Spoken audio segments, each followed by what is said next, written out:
Hello and welcome to Inside at NATO. Today here at NATO headquarters in Brussels, we're going to talk to Jüri Luik, Estonia's ambassador to the alliance. Welcome, Your Excellency. Thank you very much. Now, Estonia might be one of NATO's smallest members, but it is, of course, on the front line of its greatest challenge to date, the consequences of Russia's full-scale invasion of its other neighbor, Ukraine, more than 3.5 years ago and still ongoing.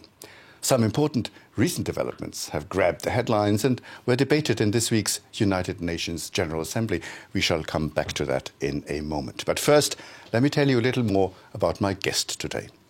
An active member of his country's independence movement as a journalism student in the 80s, Jüri Luik joined the government in 1992, serving as Estonia's youngest ever Minister for Foreign Affairs at 28 years old between 93 and 95. An ambassadorial career followed, and after a stint as defense minister, he became Estonia's chief negotiator in the process of joining NATO. Before returning to NATO and his current post, Jüri Luik was director of the International Center for Defense and Security, Estonia's leading think tank in that area, and once again Minister of Defense for 4 years. Since last week, NATO Article 4 has been invoked for Estonia after the grave violation of Estonian airspace by Russian fighter jets. Your Excellency, are we now closer than ever before to an actual war with Russia? I don't think so. I think the reason why we invoked Article 4 was very much dependent on the fact that we wanted to give Russia a strong signal that this kind of violation of airspace is not allowed, that it's against the international law. That's why we also went to the UN Security Council, asked for a special session. I think we've given some very strong political messages to Russia, and the intent really is to avoid further escalation, to show to Russia that any further escalation can bring unforeseen consequences. So I would say that our aim was rather to stop the escalation than to pursue escalation. Mm-hmm. So I hope we were successful in that, because also in NATO and in the United Nations we showed how many allies, how many friends, not only allies but friends, are saying the same to Russia. Don't push it, stop it, act reasonably, act within the international law. So I think it was, all in all, a successful diplomatic move. Yeah, do you think Russia will move back perhaps a little bit? That would be sort of the measure of success, because on the other hand, you have sort of almost incidents almost every day, various kind of hybrid incidents. Do you think that kind of strong diplomacy is enough to have Russia take one step back? You're optimistic about that? I think it's important to call Russia out, because one of the challenges with these hybrid events is that there might be in several parts of Europe. For instance, now we are talking about what's happening in Denmark. Now, we don't exactly know the background of that, but it could be a hybrid attack of sorts. And if you don't call them out, if they remain as, haphazard events, one here, the other there, perhaps separately they can be explained off, but taken together, the pattern is very clear. And that's, I think, one of the important messages which was given by North Atlantic Council, that it's a pattern. It's a pattern of events starting from drones in Romania, Poland, and now, of course, serious violation of Estonian airspace. Yeah, and of course also, attempts of blowing up air freight airliners, which have now been, of course, also conclusively analyzed and pointed that way.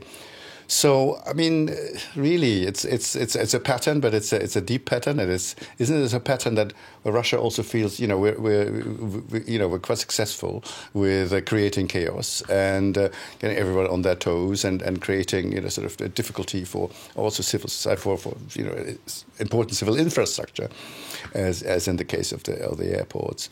So why would they start back? It's working for them. They get stern warnings. Okay, I don't think there are. I mean, you are right. I mean, they are doing a lot, but I think it's fair to say that if their main aim is, as it seems to be, to stop us supporting Ukraine, which is Russia's kind of main policy focus nowadays, Ukraine, then I think in that respect, strategically, they are very unsuccessful.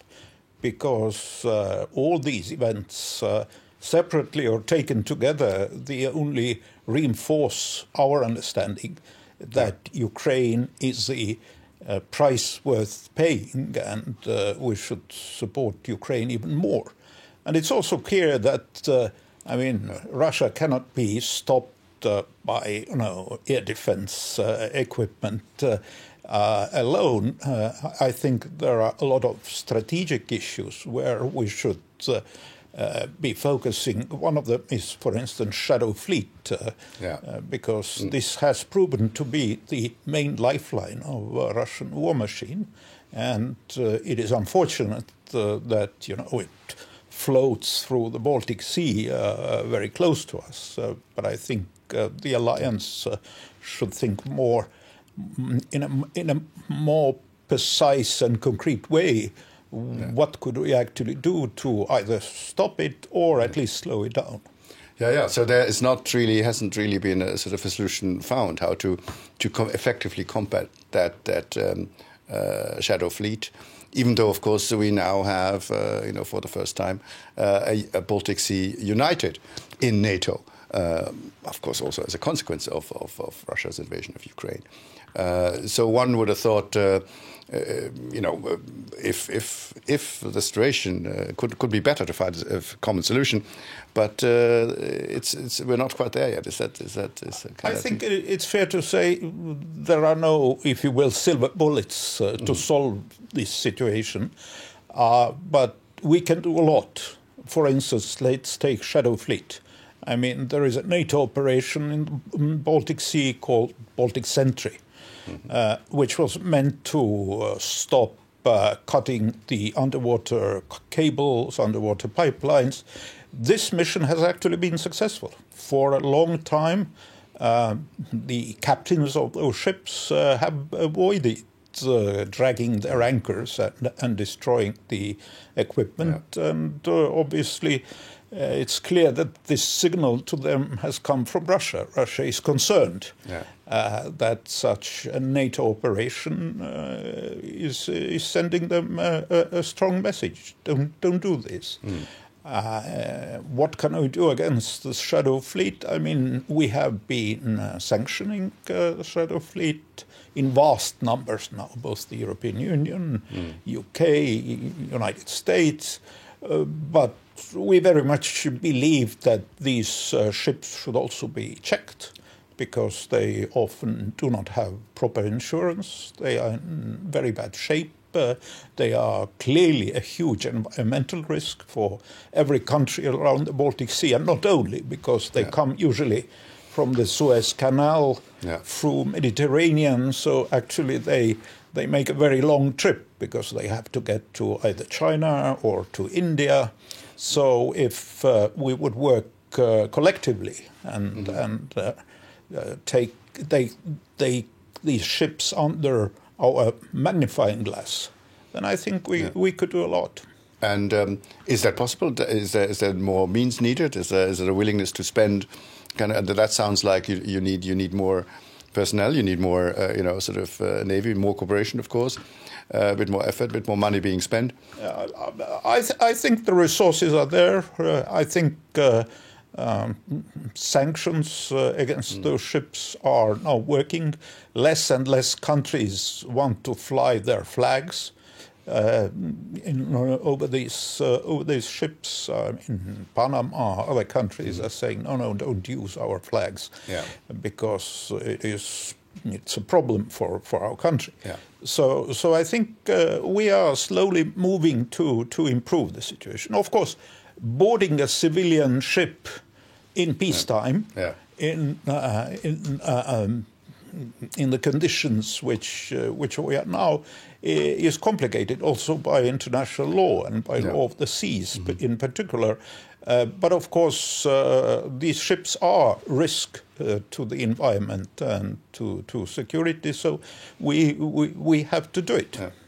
Let's maybe go back to Estonia a little bit more. Of course, Estonia is, of course, also very well known for pushing well above its weight in terms of digital development, technology, digital society. And of course, one of the big worries now also for NATO, for the West, are cyber attacks and cybersecurity. So I guess Estonia is leading the way here, and at NATO as well, in trying to get our cybersecurity up to scratch. Well, we are doing our best, and for years we were concerned that cybersecurity was more a national prerogative, and sort of national agencies worked on these issues. But now, more and more, NATO has created structures which actually help us to build a coherent strategy and work as a group. A lot still remains to be done. But I think we have been quite successful, especially when it comes to cyber defense. When we are talking about cyber offense, which is, as you can imagine, also in a way part of defense, then this broadly remains still under the authority of national governments. National governments and national armies, is that not so much shared, as it were? But tell us a little bit more about it. I mean, where's the cyber defense cooperation coming together? As much as I can tell you, obviously some of it might not be for public consumption, but I think that's a very important, very interesting, of course, area now, and Estonia, as I said, must be in the lead. Indeed, there is. I mean, when I started, we had a body which was more kind of voluntary organization, which is called NATO's Center of Cyber of Excellence, NATO's Cyber Defense Center of Excellence, which is in Tallinn. So Estonia plays in Tallinn. In Tallinn, in Estonia. So in that sense, Estonia has played a leading role for a very long time. Now there are structures also in NATO here in the civilian building, but more importantly also inside the military structures. And of course, the first and primary task is to protect NATO networks. You can only imagine how huge is the NATO information and communication network. I mean, headquarters, civilian headquarters, military headquarters, agencies, etc., etc. So this in itself is already a huge task to be protected, especially because, let's be honest, NATO is a target for several bad actors from around the world. But then, of course, we are also trying to organize a system where NATO has what I would call rapid reaction teams, which can be used if an ally needs help, needs protection. Usually, again, protecting your country is a national responsibility. But of course, if you are a member of the alliance, then you have to have a right, and you have the right to turn to allies to help you and to support you. So cyber attack, could you even maybe imagine a situation where a massive cyber attack triggers Article 5 or something? It's very possible, and if you look at NATO's strategic doctrine, strategic concept, then it's laid down very clearly that cyber is one of the 5, let's say, combat domains, And it is entirely possible that a massive cyber attack will sort of give reasons for the alliance to invoke Article 5. I mean, it's important to keep in mind that it's not so much the means, but the consequences of those attacks which define which article and how it is being invoked. If you will, the material of the technology is not so important if you think back to the World Trade Center attack. I mean, these were not weapons per se, they were civilian aircrafts. Yeah. But the results of the attack were horrific. So it was quickly decided that this raises to the level of Article 5. Of course, usually, if you do that, you also have to know who the enemy is. You have to attribute this attack to the opponent, to a hostile power or the hostile group. It's very difficult. It's impossible to invoke Article 5 just in abstract. Yeah, it was almost like that and after 9/11, of course, because of exactly. When U.S. government finally identified, of course, very quickly, that it was the work of Al-Qaeda, then also Article 5 was very quickly declared. But you are right. I mean, there were initial moments when nobody exactly knew where this attack came from. Yeah. Now, talking a little bit about history and coming back to Estonia again, of course, you were also, if I'm not wrong, the very first country to be targeted of a massive cyber attack in 2007. So, again, that puts you, I think, in a situation where, you said before, of course, defense is a national priority, but you've probably learned a lot more than others, perhaps, ever since then 2007. What would you say to other nations, perhaps facing similar risks? Indeed, we were the first, and in some ways, it was quite crude attack, denial of services attack, which is not something very sophisticated, and today there are, unfortunately, even much more sophisticated ways of attacking a country. On the other hand, it was a very large-scale attack, meaning that it tried to interfere with various branches of civil society, starting from ministries and agencies, but ending with for instance, newspapers, journals, hospitals. So it was on a very broad scale. And I must say, we haven't had such broad-scale attacks a lot. These attacks have really mostly concentrated on sort of specific targets.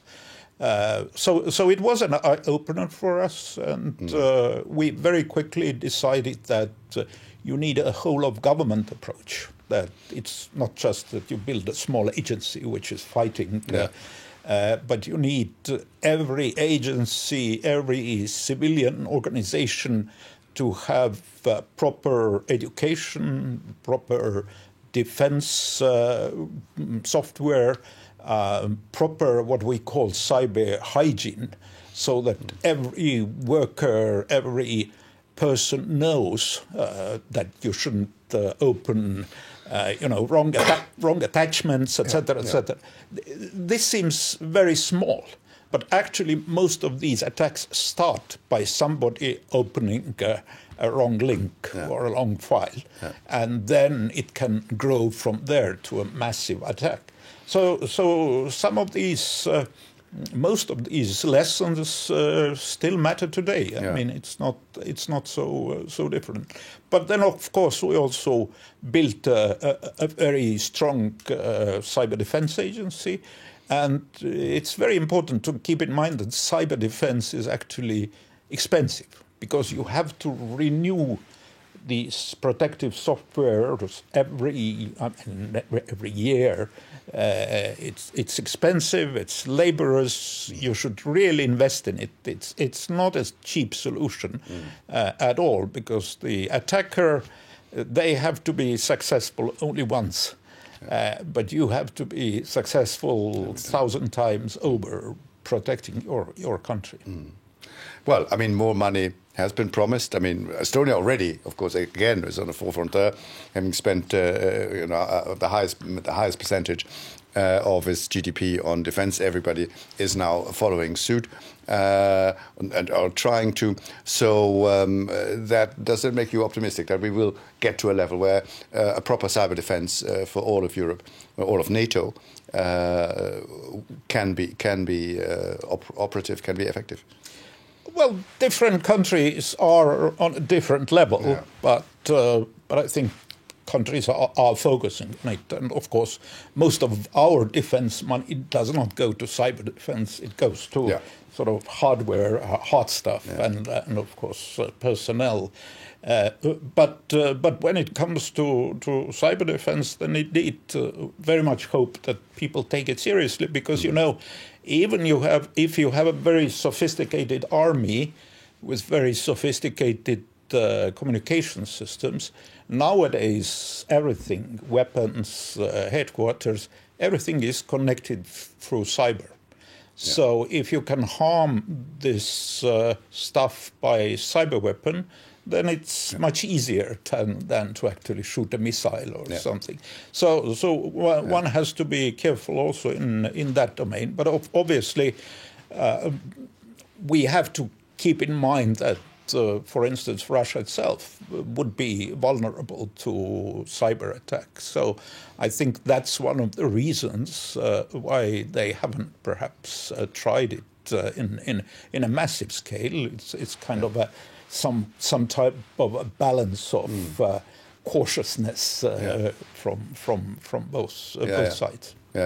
Because of course they are maybe not as they're more vulnerable than one thinks perhaps as well. I mean they could do harm, but we could do a lot of harm as well.